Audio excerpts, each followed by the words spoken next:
Hello everyone, welcome back. Thank you so much for joining me. Here we are on Monday, which means it's Ghost Story Day. Ooh. I hope you had a good week last week. I just want to touch on a few things very quickly. Something that's been happening a lot with me recently are these fake Facebook accounts that are messaging people. And it's like, I'm doing a giveaway. I'm not doing a giveaway on Facebook. I will never reach out to you and ask you to sign anything or give me any of your personal details. It's a big scam. Please, please, please don't fall for it. I'm always reporting them. If you ever come across one, please send me the link and a screenshot and I will delete them. I do have a Facebook profile, but you can very much tell that it's my profile, you know what I mean? And that was it. So, if it's your first time joining me on a Monday, hi. I don't know why I said hi. On Mondays, I tell your ghost stories while creating like a how I died kind of theme look, if that makes sense. So you can send your ghost stories here to me on this email address. They don't have to be ghost stories. They can be alien stories, weird stories, just coincidental stories, just something that's a little bit weird that I can share with you all. And as I usually do, I just want to give credit to the amazing Bailey Sarian, who I got this idea from her Murder Mystery Makeup Mondays, where she does true crime, a mix of makeup. And I loved that idea, so I thought, let me mix two things that I love together, which is horror, ghost stories, the paranormal, and makeup together. So this is very much based on that. I will link her profile down below. I'm doing something new with these ghost stories, which I will show you later on today, so I hope you enjoy that. So today's theme, I thought a lot of people have been saying in my comments that I look tired, and there's 3 reasons for that. 1, because I'm tired. 2, because hay fever has got me really bad recently, and 3, because my under eye filler has gone, and because of lockdown I can't get it redone, and I'm actually not going to. I think I'm fine about it. But let's focus on hay fever and allergies. So I thought today's look could be based on having kind of an extreme reaction to pollen or allergies, so much to a point where it killed me. So I got this pastels palette from Beauty Bay. I bought this with my own money again. So I thought, let me try out some of these colors, see how we go. Yeah, and create this kind of flower inspired, pollen killing me, I want to be a little bit sore on the inside corner here, look. And see how it goes. Okay, there were brushes that kind of matched it too, so I'm going to go ahead and use those. I'll link them below along with all the other products that I use. If there are affiliate links, they will be clearly marked as well. Okay, so let's get into it. Let's go to our first story. I'm really excited to do this. I had a stressful week last week, and if you watched last week's ghost story videos, it was basically me just having a mental breakdown and crying. So maybe we can be a little bit more cheerful this week. I'm just going to start with my eye base quickly and then we'll get onto the stories. Okay, let's do this. Our first story is called The Camera Recognized a Face. So we were at my friend's house sleeping over in a house we always knew was haunted. We planned to watch a movie and you know, girls' night, I know. As we started watching the movie, I felt someone standing behind me and I heard someone breathing softly. I thought it could be one of my friends sleeping or something. Everyone was up. So being the genius that I am, I took my phone out and started filming. I had a Sony at the time, and for the camera to focus, a square comes up on the face. Hope you know what I mean. I do. Yes, face recognition. So I started filming and the square shows up on the screen and it goes crazy, trying to catch something. I freak out and close my phone. I was like, whatever. It could be anything. We head to bed and we say goodnight. And as I do, I turn around and I see a woman dressed in all white, very pale, long black hair with no legs. She was floating around. She looks at me and just floats out the room. My friends say they didn't see anything. My friend, the owner of the house, called her boyfriend at the time and told him I saw something. He asked if it was a woman with a white dress, legless, long black hair, and pale skin. I freaked out, called my dad, and he picked me up. And I've never slept or been to her house again.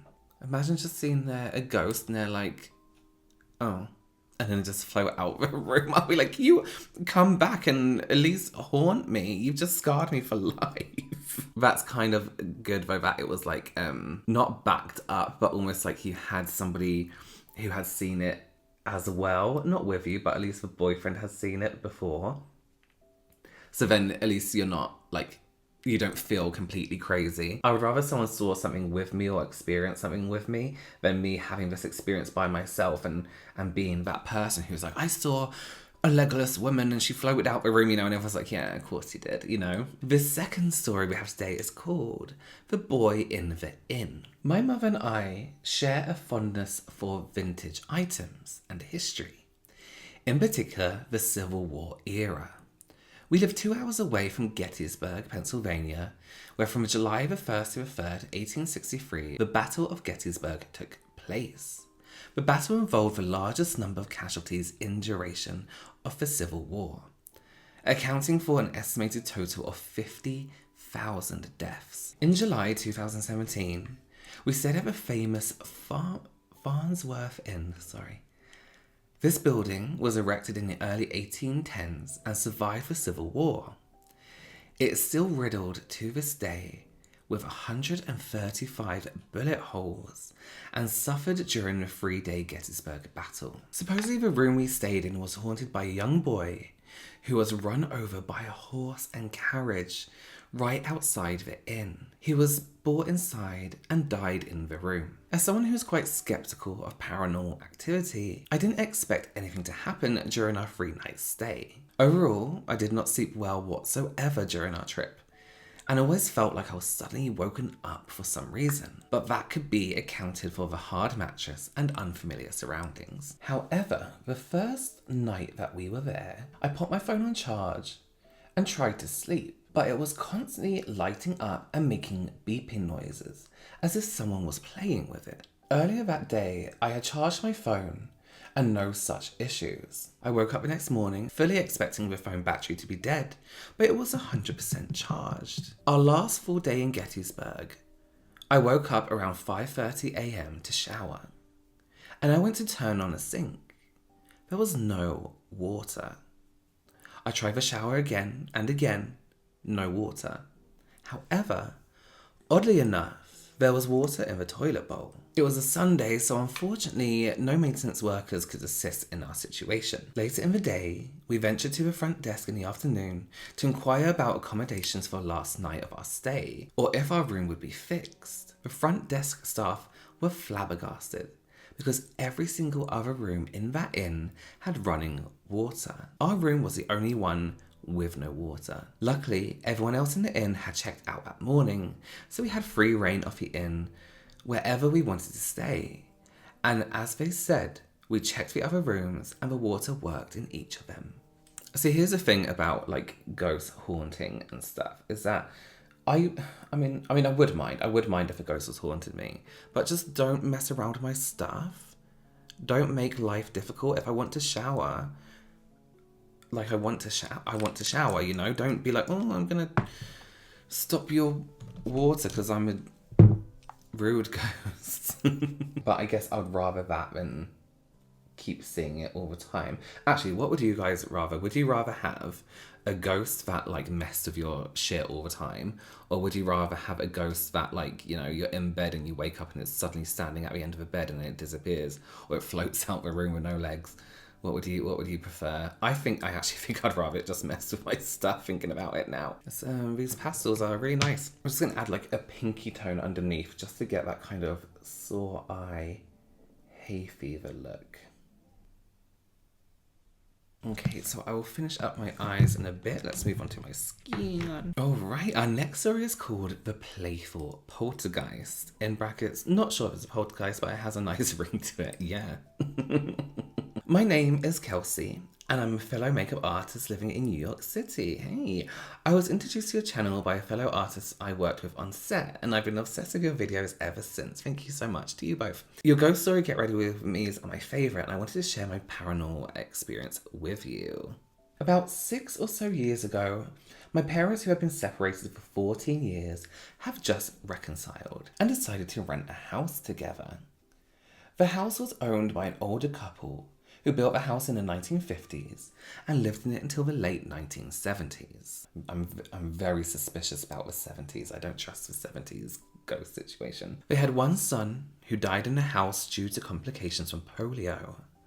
After their son's death, they were too distraught to live in the house, so they packed up and moved to Florida. They never tried to sell the house. However, because they still felt a connection to their son there, they didn't want to give it up completely. The house sat empty for 30 years until they decided that they wanted to start renting it out, and we were the first lucky family to move in. When we first moved in, we noticed that the house felt a bit strange.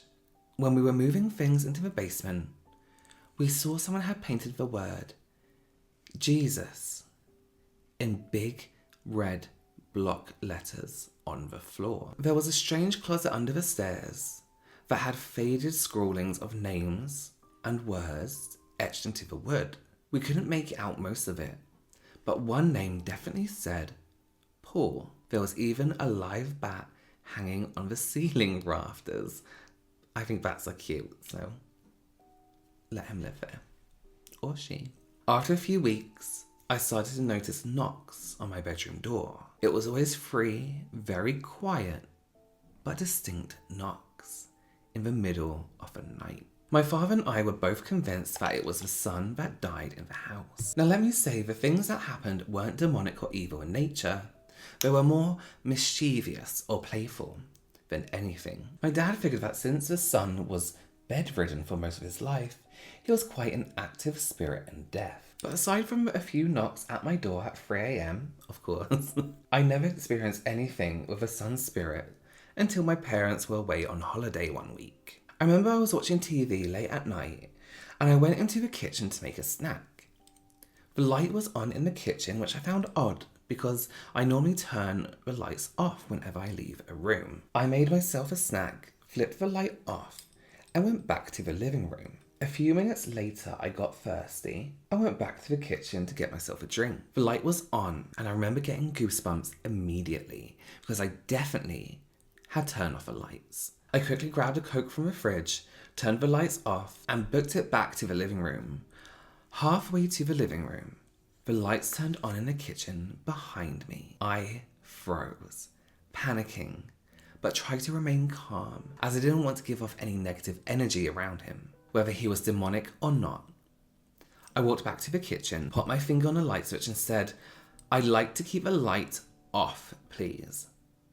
And then flipped the light off. The kitchen light stayed off. Later that night, I couldn't sleep, obviously. I was watching RuPaul's Drag Race in bed with a bedside lamp on when I heard 3 knocks on my bedroom door. I didn't do anything. I just turned the TV up louder. About 5 minutes later, he knocked again. This time, I went to the door and opened it. No one was there. "Do you want to watch RuPaul?" I asked.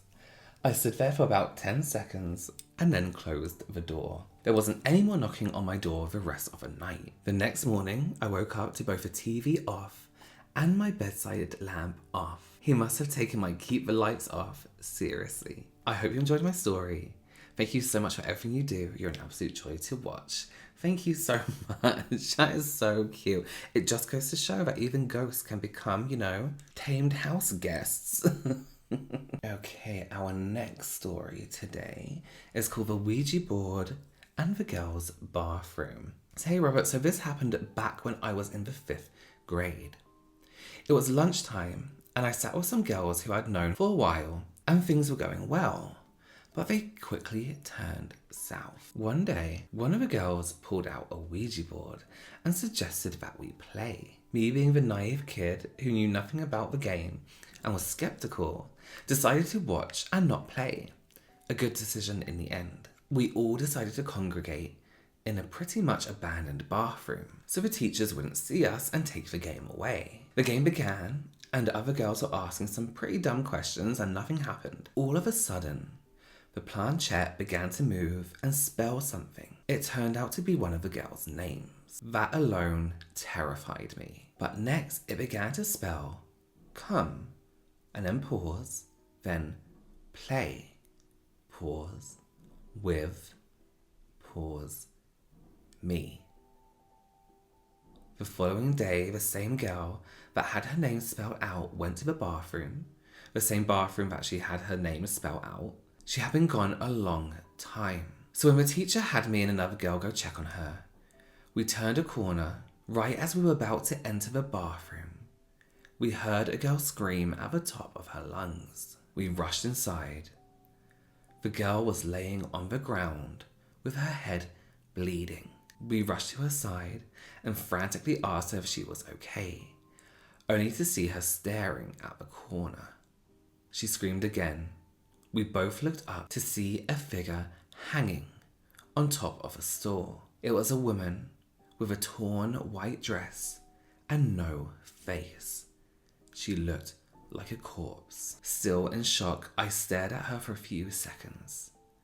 The woman let go of the top of the store and disappeared over the edge. I rushed into the store to see if she was still there, but she had disappeared into thin air. Oh, absolutely not. That is terrifying. So I'm going to finish this look with some lashes, mascara, whatever. And while I do that, something I wanted to try for a little while is I feel like I kind of have to rush through something while I'm trying to read. So what I've done this week is I've chosen a random story from the inbox. Without reading it, I kind of just skimmed through to see if it was long enough and sent it. Today I've sent it to AUDRA at home, who I'm subscribed to on YouTube. I'm following on Twitter, all that kind of stuff. And she has a great channel anyway. She's very easy to watch and really, really nice to listen to. But she also has a playlist and videos called Terror Tuesday, which she kind of does like a few different things that are kind of like horror based. But she also does like movie reviews of some movies. She has a great video and it's about how the sequels for the Saw films kind of ruined it, which I totally agree with. So it's a really good watch. I will link her channel below. But we have her today doing a bit of makeup and telling us a story that I sent her. So I'm going to finish up my makeup while I'm watching her do this. I'm really excited because I don't really get to watch these videos, so the stories. So I'm really, really excited to feature this. Okay, let's go. Before you read, something about me. I've been a sensitive since I was a very young girl. I started having my first experiences when I was 4. I learned to control them as time progressed and was able to learn to work with spirit as an adult.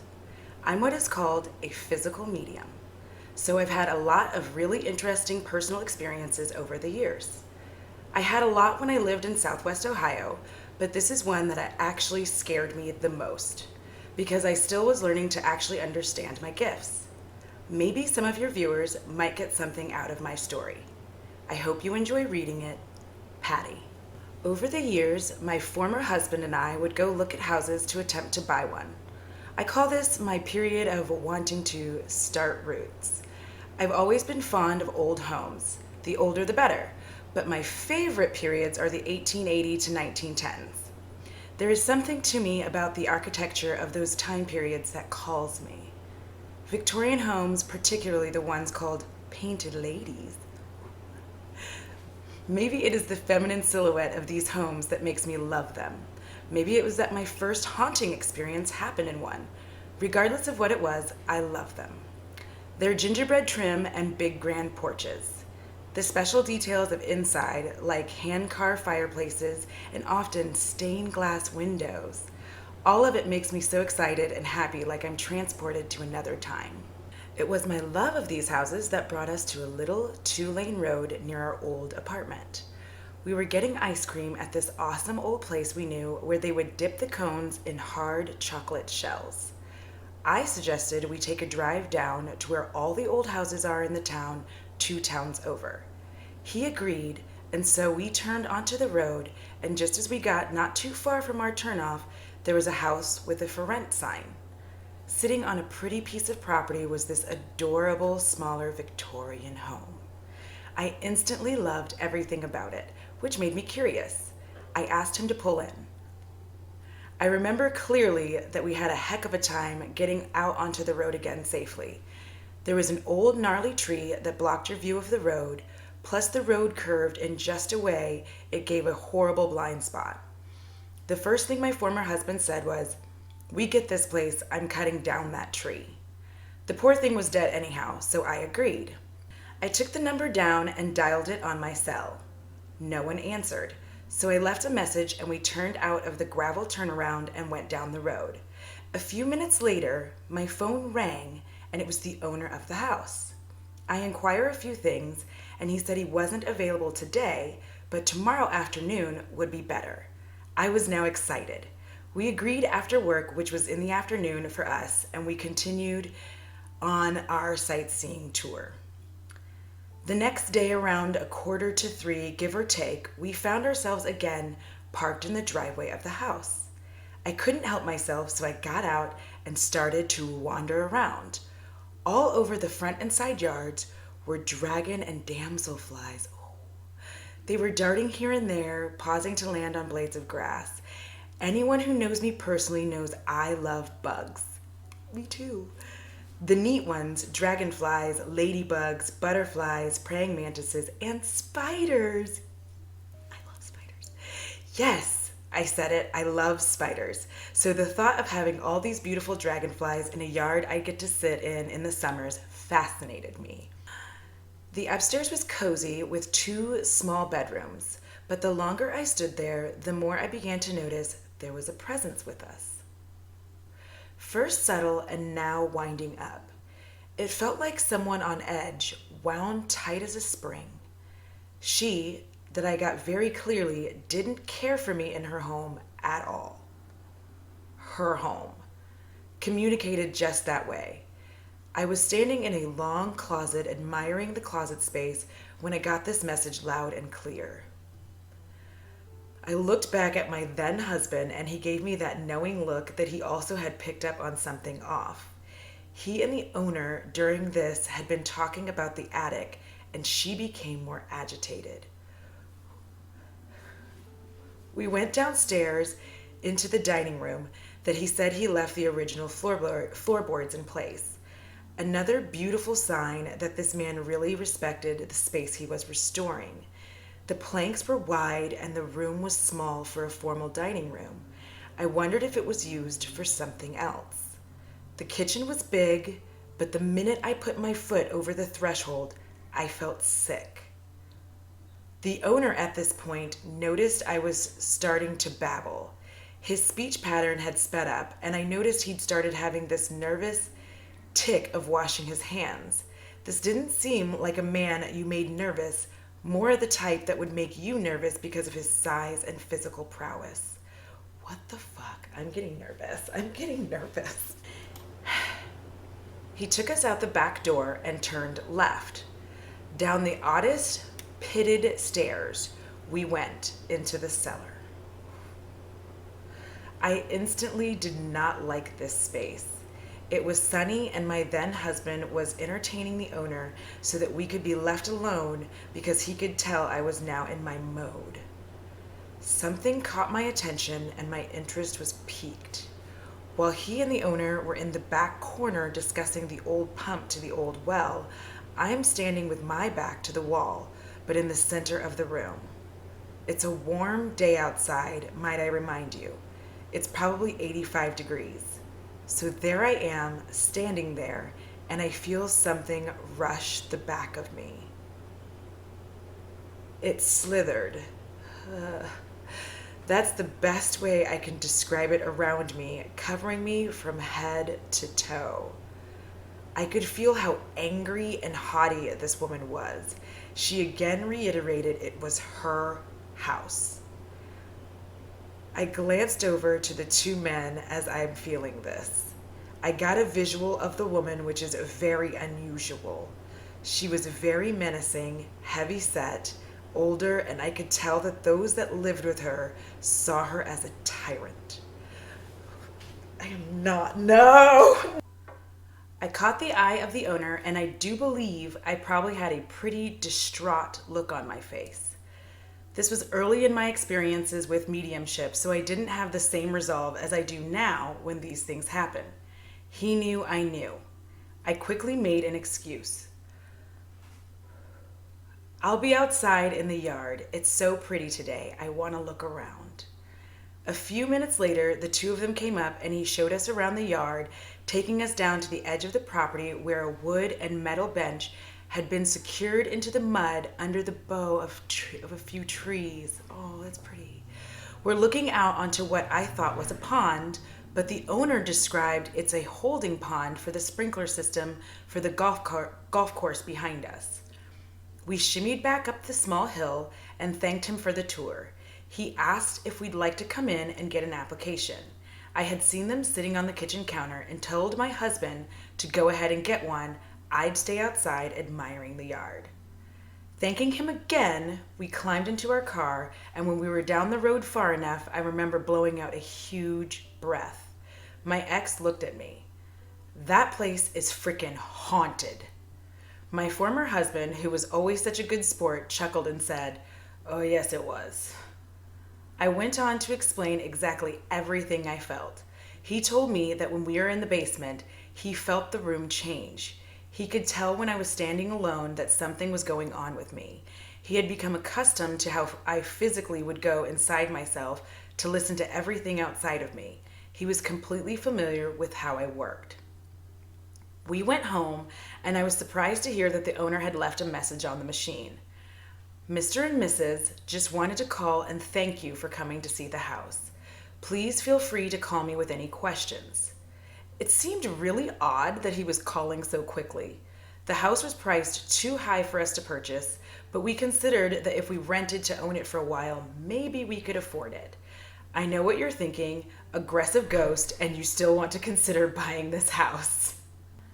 I oftentimes have insomnia that keeps me up at night, so that night I stayed up very late watching TV till my ex got up and went to work.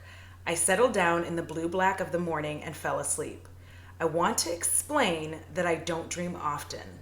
I'll sometimes have one before I wake up that I'll remember, but often I sleep like the dead. I crash, sleep hard, and wake up. No weirdness. In this case, I fell asleep and began to dream very vividly. I was a small boy in that cellar. I knew I had been punished for something, but wasn't sure what. I stood there staring at the door, fidgeting. I could hear her coming. I was petrified. I didn't want her to come to the basement. I didn't want to be punished again. I didn't want to hear her yell at me again. I could hear her on the floorboards. I began to panic. She was coming to beat me, tell me I was a bad boy. I could hear her coming. My fear was peaking. I could feel his fear and my fear mingling. I didn't want her to come, and the boy didn't want her to come. We both wanted to flee, but we both knew that the door was locked. There was no escape. I could hear her nearly to the door, and I woke up screaming. I could still see the boy in my mind's eye watching that door, knowing just what was in store for him.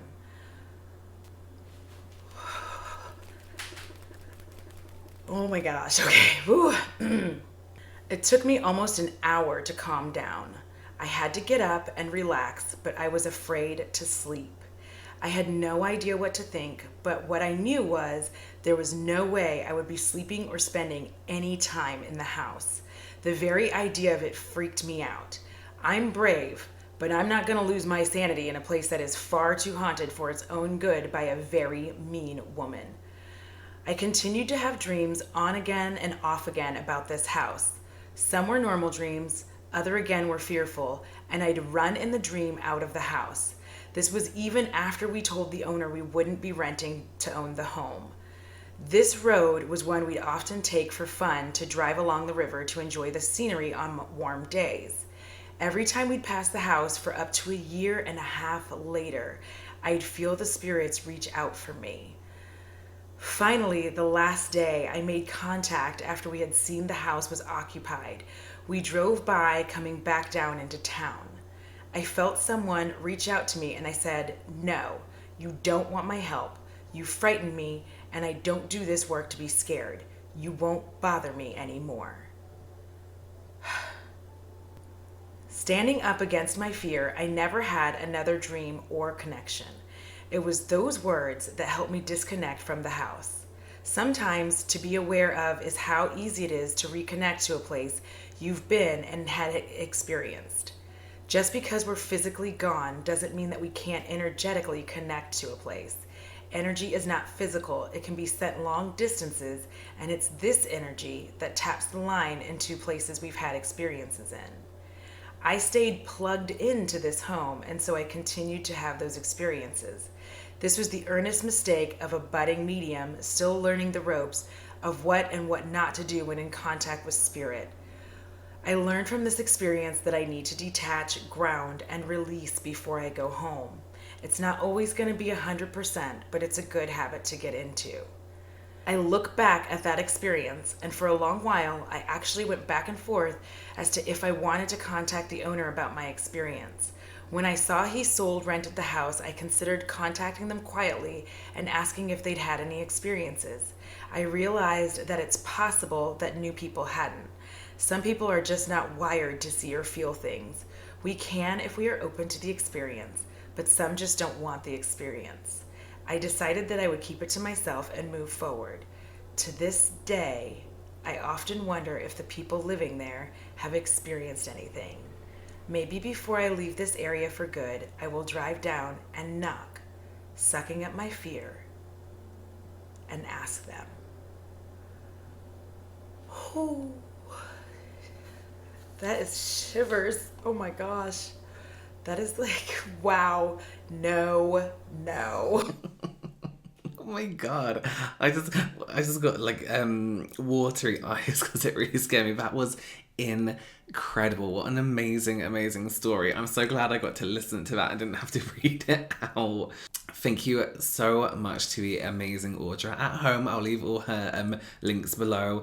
That story was made for you. That was incredible. Oh, and your makeup looks beautiful. I'm going to have to ask you what you used there. Thanks again. That was so good. Oh, what an amazing story and so well told. Guys, I'm sweating. I'm really sweating. So this is our finished. I died from hay fever, allergies. I didn't take my 1-a-day allergy tablet and it's just all got too much. All right, everyone, thank you so much for joining me today. That was so much fun. Yeah, keep sending me your ghost stories to this email address. I would love to read them out here. Everything I use will be in the description box below, including all my socials as well. Thank you again for joining me. I will see you on Wednesday, Friday, and then Sunday. I'm back here on Monday. Also as well, I've mentioned this a few times, but me and my twin brother have a podcast. It's called the Double Cleanse Podcast, where we talk about makeup, beauty, skincare, the internet world, the influencer industry, anything you can kind of think of about beauty being online. We were #1 in fashion and something for a while in the UK and the US. So, you know, it's a good podcast. Go ahead and check that out. It's available wherever you listen to your podcasts. Thanks again for joining me, guys, and I will see you very soon. Bye.